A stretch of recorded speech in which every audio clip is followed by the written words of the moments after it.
There also appears to be a little bit of confusion about the Queen, and I think first of all you have to take yourself right back to when you were born, and when the doctor or the midwife said it's crowning. And so what happened was, as the crown appeared from the mother, the baby followed afterwards.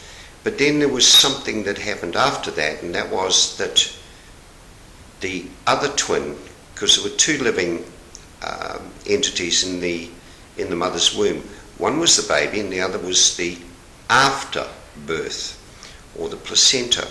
So the afterbirth died within 10 to 15 minutes after the baby was born. Now, that, if you go to the Bible, it says that the twin stole the birthright, and that is exactly what happened. The placenta was registered as dead, and that's where the birth certificate is, connected to the, it's actually a death certificate connected to the afterbirth, the placenta. So the placenta stole our crown. Now, the only way that we can come back to life is to unite the kingdom. So, in other words, to get our crown back. So the Queen of England and her family, they united their crown. That's why they've call it the United Kingdom, because they united their crown. But anyone can do that. The process is uniting the birth certificate with the live birth certificate, and then you have the living and the dead becoming one, or uniting the crown under the given name, because the name that you're using is for the trust, the Sede Vai trust, in the name of the Father. So if you have a look at your license, you'll see that the given names that you were given will be on one line, and the Father's name will be on another line. On your live birth printout, you will see that you don't have a surname. You will only have the given names that you were given. So that's proving that there is a living side. The dead side is just the surname. So when you separate those and then join the crown, you have united the kingdom. So any of the statutes of that private company, they don't apply to us. Nothing to do with us. Their company policy, and the only reason that we come under them is because we have applied for benefits, come back to life. So once we do the paperwork correctly, then we can set off any debt, because that is our God-given right under the new company that was set up in 1933. So I'd be very wary about collapsing the trust, and the reason I say that is that the Commonwealth is all the people joined together and all their money going into fund, and traders trading those funds to make money for the Commonwealth. So if people start pulling their trust out of there, you're going to start slowly collapsing the Commonwealth. So you won't be able to have roads, you won't be able to have infrastructure put into place.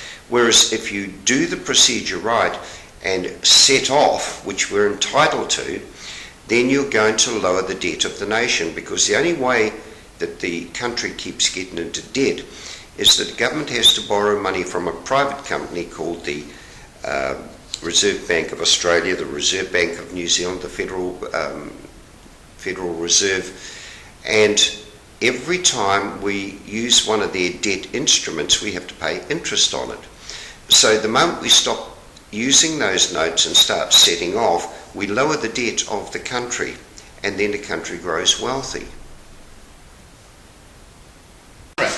Well, we just asked a question there in relation to roadside conduct when people are pulled up on the road.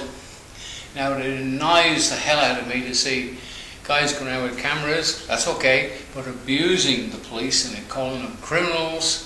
Now, these poor old blokes may have come from a car accident where somebody has just been killed, and they have to put up with some more absolute rubbish and abuse, and then I know that something you're totally against is when people go into court and they abuse the heck out of the magistrate, and he's just an adjudicator. So, have you got any advice for these idiots, which I totally dissociate myself, and I know that you do, and this has to stop because it's ridiculous. Things are changing automatically, and we just need knowledge and play within the rules of the law. We're not above it.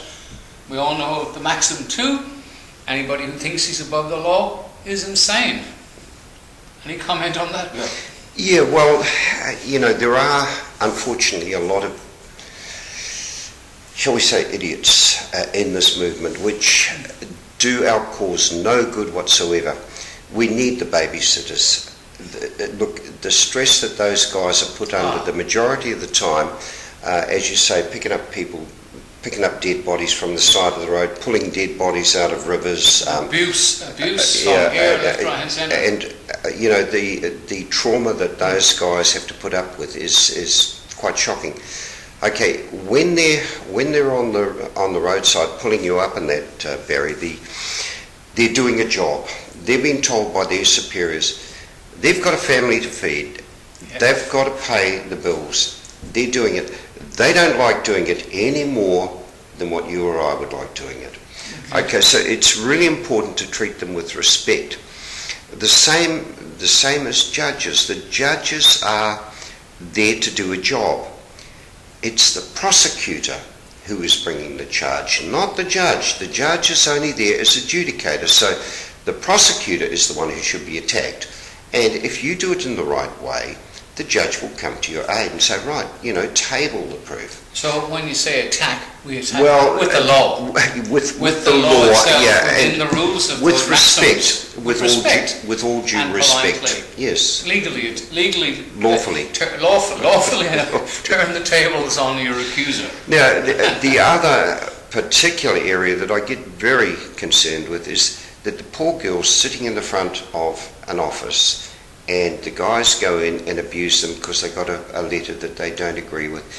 Instead of doing things in private and going to the top of the table and talking to the people at the top who know what's going on, they go in and abuse the poor girls at the desk in the IRD or the transport or anything like that, when you should be doing this sort of stuff in the private. And the sooner these people learn to do it in the private and leave these people alone who have to do it for a living, I think the movement will grow stronger and we will get more respect from both sides. I think when you talk about movement, you're saying this is basic general knowledge of people's injured officers have since been discharged from hospital. Within the law as well.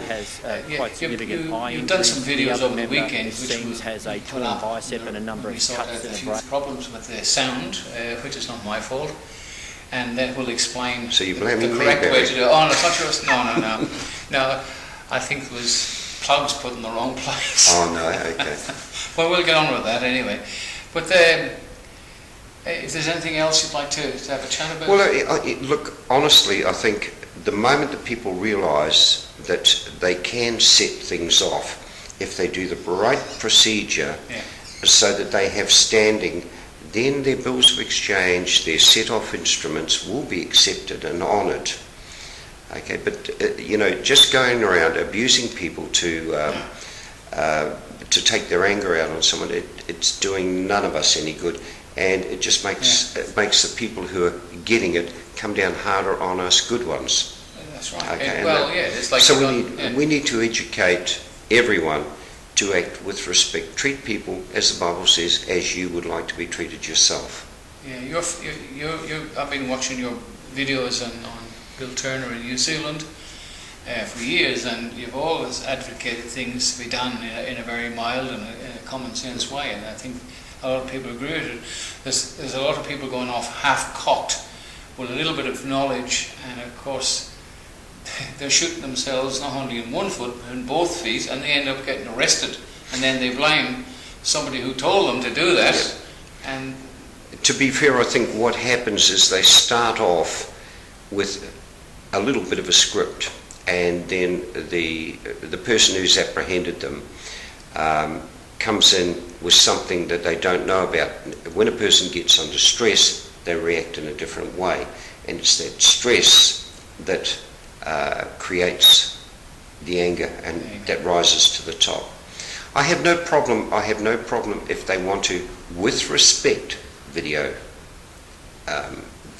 what's happening, because sometimes you do get overzealous bureaucrats. But well, it's lawful to record these. But it must be both instances. Yeah. It covers both the police and you. Unfortunately, we can't video in courts because it's a different kettle of fish. In America they allow it, but I can see them allowing it here in Australia for some time to come. And as people are, I hate the term, of kangaroos. The kangaroos are popping around and they get in the way, and they can cause a lot of damage to video equipment. But I think as this word awakening, because most people are the walking dead, I don't think that's going to happen. But people, when now governments can't form governments on their own anymore because the votes are even all around the world. So people know there's something wrong, but if they'd only start reading some of your stuff and learning and realise that nothing is going to change till they decide to change. And you mentioned the word God a few minutes ago. Well, that's been removed from society totally. I think it's a naughty word now, and that's. I mean, in the end, we'll all answer up there in the end, whether you're religious or not. It's all going to come to an end, and all the damage you've done in the meantime, whether you pay for it or not at the end, I don't know, but you will answer for it. So why carry on the way you are? Yep, agree. I think, Bill, it's been fantastic having you here in Melbourne and over the weekend. Yep. And I'd like to welcome, and people will find Bill Turner on YouTube on New Zealand. Just Bill Turner, New Zealand, N-Z. I don't think you'll mind the N-Z. And you'll find them then, you will learn. And one thing I like about what you do, when you say something, you refer to the dictionary. So there's no excuse for going off half-cocked. You can follow up on your explanation. It's there in writing. Anyway, it's been great, and it's a privilege to sit beside you after all these years. Thanks, Bill. Thank you for inviting me, and thanks to Melissa.